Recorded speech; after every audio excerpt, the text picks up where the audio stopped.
Hello students welcome to my channel Sai short. इस video में हम कवर करने वाले हैं बैलेंसिंग ऑफ इक्वेशंस। ये टॉपिक काफी बच्चों को जो है डिफिकल्ट लगता है, इस वीडियो के बाद आपको नहीं लगेगा। मैं आपको स्टेप्स वाइज दिखाने वाली हूँ कि कैसे सॉल्व करते हैं। इसके बाद आपको डिफिकल्टी तो कोई भी नहीं आने वाली है। ऑल्सो जो भी बच्चों को एनसीईआरटी सॉल्यूशंस देखने हैं वो नेक्स्ट वीडियो जरूर देखना। इस वीडियो में मैं कवर करने वाली हूँ कॉन्सेप्ट और एग्जाम्पल्स। ओके, तो चलो शुरू करते हैं। ओके, सो स्टूडेंट्स अब हम देखेंगे कि केमिकल इक्वेशन को राइट कैसे करते हैं। तो केमिकल इक्वेशन में दो चीजें होती है। सबसे पहले होता है हमारा रिएक्टेंट और दूसरा होता है हमारा प्रोडक्ट। ठीक है, तो जो हमारा रिएक्टेंट होता है, रिएक्टेंट मतलब जो चीज हमारी रिएक्ट कर रही है, या तो वो हो सकता है कि वो सनलाइट से रिएक्ट कर रही हो, या हो सकता है किसी और प्रोडक्ट सॉरी किसी और रिएक्टेंट से रिएक्ट कर रही हो, लेकिन वो रिएक्ट तो लेफ्ट हैंड साइड वाली ही करेगी। तो क्या होता है कि रिएक्टेंट जो होता है हमारा वो लेफ्ट हैंड साइड पे आता है और जो हमारा प्रोडक्ट होता है वो राइट हैंड साइड पे आता है। ठीक है, ये बेसिक नॉलेज सबको पता होता है। और रिएक्टेंट और प्रोडक्ट के बीच में हम एक एरो दिखाते हैं, उससे जो है हमारी दिखता है कि केमिकल रिएक्शन हो रही है। ठीक है, तो उसके बाद हम देखते हैं कि बैलेंस कैसे करना है। ठीक है, अब बैलेंसिंग में दिक्कत आती है। तो बैलेंसिंग में सबसे पहले आपको सबसे पहली चीज ये याद रखनी है कि एटम के नंबर इक्वल होने चाहिए, लेफ्ट हैंड साइड भी और राइट हैंड साइड भी। ठीक है, तो जैसे कि मैं यहाँ पे केमिकल रिएक्शन लिखती हूँ, सॉरी यहाँ पे मैं एक केमिकल रिएक्शन लिखती हूँ, C plus O2 give CO2। ठीक है, तो देखो ये केमिकल रिएक्शन आई गेस सबने पढ़ रखी होगी। ये क्या है, ये कार्बन है, ये ऑक्सीजन है और ये CO2 बन रहा है। ठीक है, तो यहाँ पे देखो आप बैलेंसिंग में मैंने आपको सबसे पहले बताया कि एटम के नंबर हमें देखने होते हैं कि इक्वल है या नहीं। तो ये लेफ्ट हैंड साइड है, लेफ्ट हैंड साइड, ये हमारी राइट हैंड साइड। ठीक है, तो कार्बन और ऑक्सीजन मेक CO2। अब यहाँ पे मेरे को तो लग रहा है कि LHS और RHS में जो है इक्वल नंबर है। आपको भी दिख रहा होगा कि इक्वल नंबर है। ऑक्सीजन भी, ऑक्सीजन के यहाँ पे एटम कितने हैं, दो है, और यहाँ पे ऑक्सीजन के एटम दो है। यहाँ पे कार्बन कितना है, एक है, यहाँ पे एक है। ठीक है, लेकिन हर जगह केमिकल रिएक्शन आपको ऐसे नहीं दे रखी होगी, आपको उसको बैलेंस करके जो एटम के नंबर है वो इक्वल बनाने होंगे। तो जैसे कि मैंने यहाँ पे जो एग्जांपल लिया हुआ है, आपकी एनसीईआरटी में भी है, दिस इज द एग्जांपल। तो देखो, सबसे पहले हम स्केलेटन फॉर्म किसे कहते हैं। स्केलेटन फॉर्म वो होती है जिसमें हमने जैसे KClO3 से KCl और ऑक्सीजन बना। अब पोटेशियम क्लोराइड, पोटेशियम क्लोराइड और ऑक्सीजन, ये जो है हमारी स्केलेटन फॉर्म बना रहे हैं।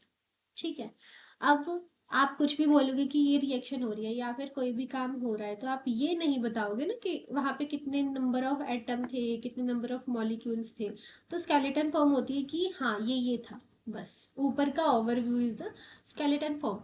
उसके बाद हमें बैलेंस करना है जब इक्वेशन को, तो हम क्या देखेंगे कि यहाँ पे ऑक्सीजन कितने हैं। लेफ्ट हैंड साइड पे सबसे पहले देखो ऑक्सीजन कितने हैं, तीन है। Cl कितना है, एक है। पोटेशियम कितना है, एक है। ठीक है, यहाँ पे देखो Cl एक ही है और पोटेशियम भी एक है।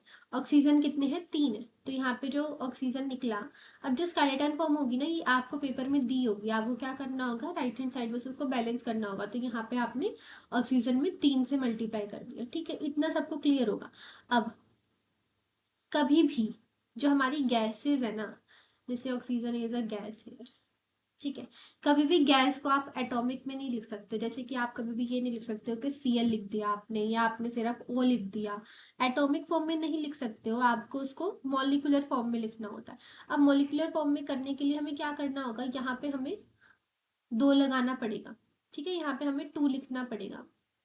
तो यहाँ पे टू लिखने के लिए कितने हो जाएंगे, इधर 6 हो जाएंगे और इधर कितने हो जाएंगे,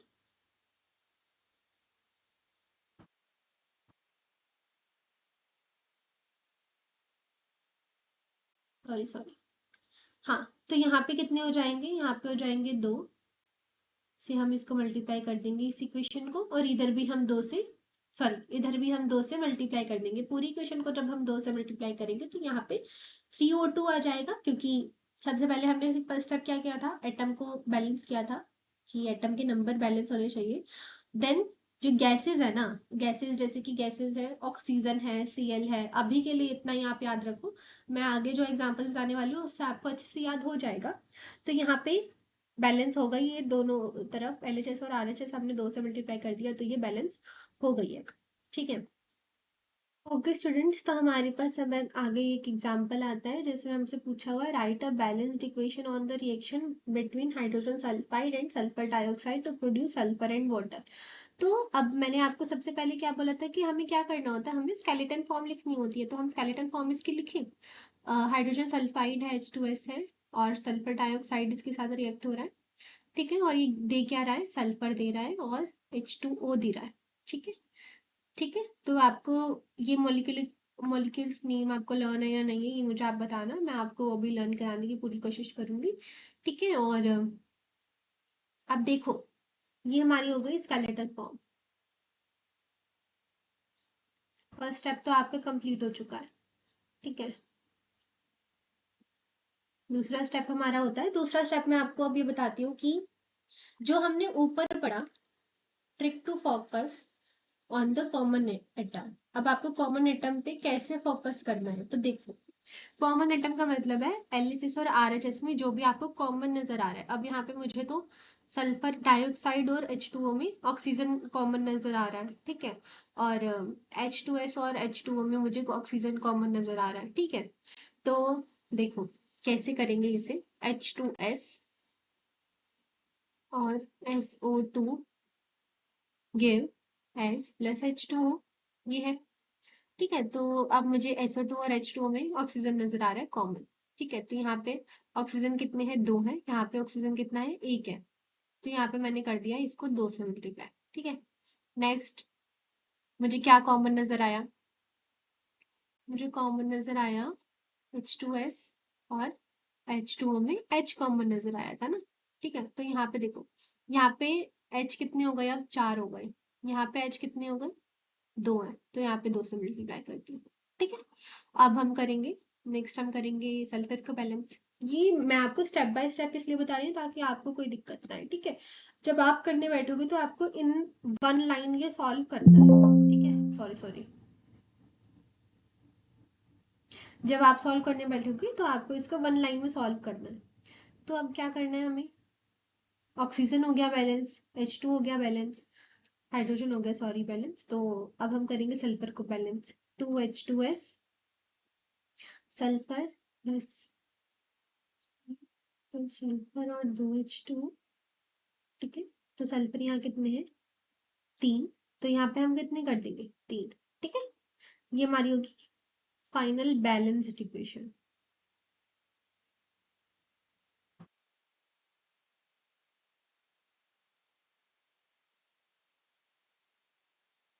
ओके, आई होप आपको ये समझ में आ गया होगा। और मैंने मैंने आपको, मैं फिर से रिवाइज कर देती हूँ।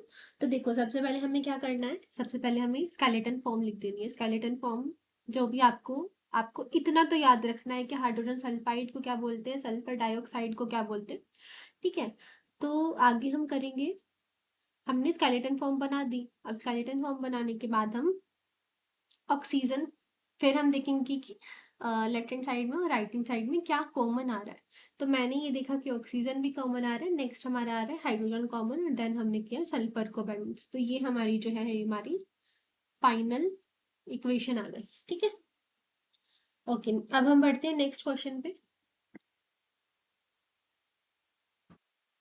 ओके, ओके स्टूडेंट्स, नेक्स्ट हमारा एग्जांपल है propane undergoes combustion to give carbon dioxide and water, write a balanced equation for the combustion process.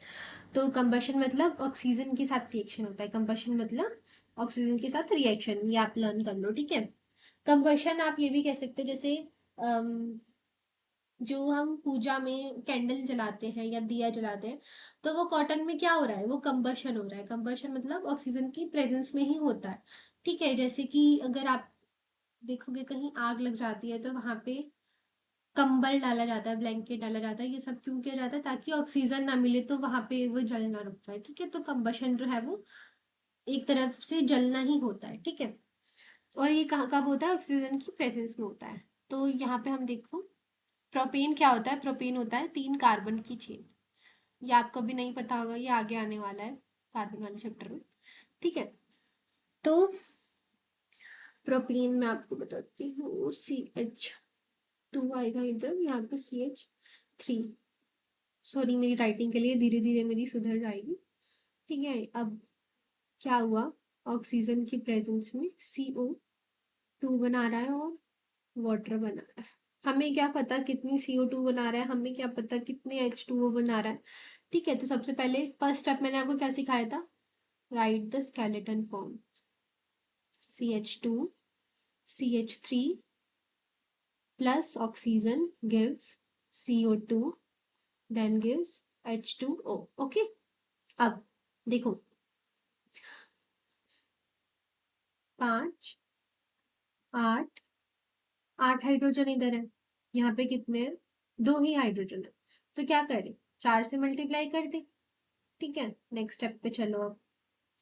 CH3 CH2 CH3 plus O2 gives CO2 plus 4H2, ठीक है। यहाँ पे oxygen hydrogen हमारे balance हो गए। अब क्या करें? हम कार्बन बैलेंस करते।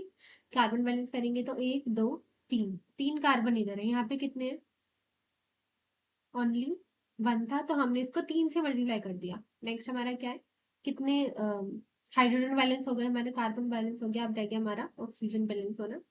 तो ऑक्सीजन यहाँ कितने हैं? 2 है। यहाँ कितने हैं? 6 है। तो यहाँ पे क्या कर दें? 3 से मल्टीप्लाई कर दी। ओ सॉरी सॉरी सॉरी, यहाँ पे ऑक्सीजन कितने हैं? 2 है। यहाँ पे कितने हैं? 6। यहाँ पे कितने हैं? 6 एंड 4 10, 10 है। तो यहाँ पे किससे मल्टीप्लाई करें? 5 से मल्टीप्लाई कर दो, ठीक है। तो यहाँ पे मैं लिख देती हूँ, यहाँ पे हमने क्या किया था? 3 into C RHS, ठीक है। यहाँ पे हमने क्या किया था? 4 into 2 RH,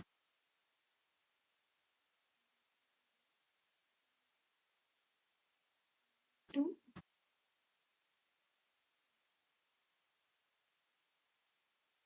चीज